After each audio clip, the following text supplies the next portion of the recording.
ഈ വീഡിയോയിൽ നമുക്ക് വെറ്റയെ പരിചയപ്പെടാം. ഇത് കൊടിയോ കുരുമുളക് വള്ളിയോ അല്ല. കൊടി എന്ന് ഉദ്ദേശിച്ചത് കുരുമുളക് വള്ളികളെയാണ്. പല സ്ഥലത്തും പല പേരുകളിലാണല്ലോ അറിയപ്പെടുന്നത്. അതുകൊണ്ടാണ് അങ്ങനെ പറഞ്ഞത്. ഇത് വെറ്റയാണ്. മുറുക്കാൻ ഉപയോഗിക്കുന്നതും ദക്ഷിണ വയ്ക്കാൻ ഉപയോഗിക്കുന്നതുമായ വെറ്റ. ഇതിൻ്റെ തണ്ടുകളുടെ കളറ് കൊടിയിൽ നിന്ന് അല്പം വ്യത്യസ്തമാണ്. കുരുന്നിലകൾ ഇളം കളറിൽ, കടും പച്ചയല്ല. നന്നായി മൂത്ത് വന്ന ഇലകളാണ് കടും പച്ച കളറിൽ കാണുന്നത്. ഔഷധമായും നമുക്കിത് ഉപയോഗിക്കാം. കൊടി നട്ടുപിടിപ്പിക്കുന്നത് പോലെ ഇതിൻ്റെ തണ്ടുകളാണ് നമ്മൾ നട്ടുപിടിപ്പിക്കുന്നത്. അധികം മൂക്കാത്ത തണ്ടുകളും എല്ലാം വളരെ പെട്ടെന്ന് വേര് പിടിച്ച് വരും. ശ്രദ്ധിച്ച് നോക്കിയാൽ കാണാം, ഇത് വേര് വന്നു തുടങ്ങിയിരിക്കുന്നത്. അതായത് മഴക്കാലത്ത് ധാരാളം വേരുകൾ വരും. ഈ വേരുകൾ മരത്തിൽ പിടിച്ച് കയറാൻ കൂടി വേണ്ടിയാണ്. അതായത് എന്തെങ്കിലും ഒരു താങ്ങ്, മരവോ ഭിത്തിയോ. ഇപ്പോൾ ഭിത്തിയിലാണ് ഇതിങ്ങനെ കയറി നിൽക്കുന്നത്.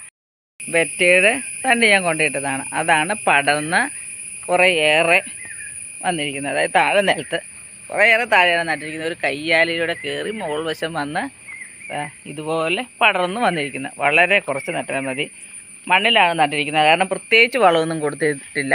സാധാരണ നമ്മൾ മറ്റു കൊടിക്കൊക്കെ കൊടുക്കുന്ന വളം കൊടുത്താൽ മതി. നിൽക്കുന്നത് തന്നെ കാണാൻ എത്ര മനോഹരമാണ്. ഇതുവരെ യാതൊരു കെയറിങ്ങും കൊടുത്തിട്ടില്ല. കാരണം മണ്ണിൽ നിന്ന് എല്ലാ ആവശ്യത്തിനുള്ള വലിച്ചെടുത്തിട്ടുണ്ട്. അത് കാരണമാണ് ഇത്ര കരുത്തോടു കൂടി നിൽക്കുന്നത്. ഇനി ഇതുപോലെ കരുത്ത് കിട്ടിയില്ലെങ്കിൽ ഇതിന് എന്തെങ്കിലും വളമൊക്കെ ചെയ്ത് കൊടുക്കേണ്ടി വരും. നല്ല വെയിലും കൂടി ഉണ്ടെങ്കിലേ ഇതേ കളർ കിട്ടുകയുള്ളൂ. ഇതുപോലെ പടർന്ന് പന്തലിച്ച് വരികയുള്ളൂ. മറ്റു ചെടികൾ പോലെ തന്നെയാണ് ഈ വെറ്റയും. നമ്മുടെ നാട്ടിലിത് അധികം കാണാറില്ല. അധികം ആരും പിടിപ്പിക്കാറില്ല. കാരണം മുറുക്കുന്ന ആളുകളൊന്നും ഇന്നില്ലല്ലോ. മുറുക്കുന്നവർക്ക് വേണ്ടിയാണ് ഇതൊരു കാലഘട്ടത്തിൽ പിടിപ്പിച്ചുകൊണ്ടിരുന്നത്. പിന്നെ ഇപ്പോൾ എല്ലാവരും എന്തെങ്കിലും ആവശ്യം വന്നാൽ 2 വെറ്റയല്ലേ കടയിൽ പോയി വാങ്ങാനേ ശ്രമിക്കത്തുള്ളൂ.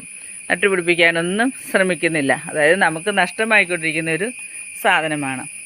ഇത് നമ്മൾ ഉപയോഗിച്ചു കൊണ്ടിരുന്നാൽ സ്ഥിരമായി ഇത് തന്നെ ഉപയോഗിക്കത്തുള്ളൂ. ഒരു വിഷമോ മറ്റൊന്നുമില്ല, ഒരു കേടോ ഒന്നുമില്ല.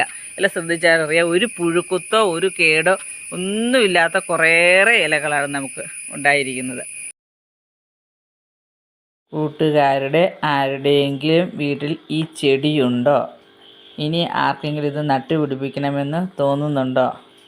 എങ്കിലൊന്ന് കമൻറ്റ് ചെയ്യൂ.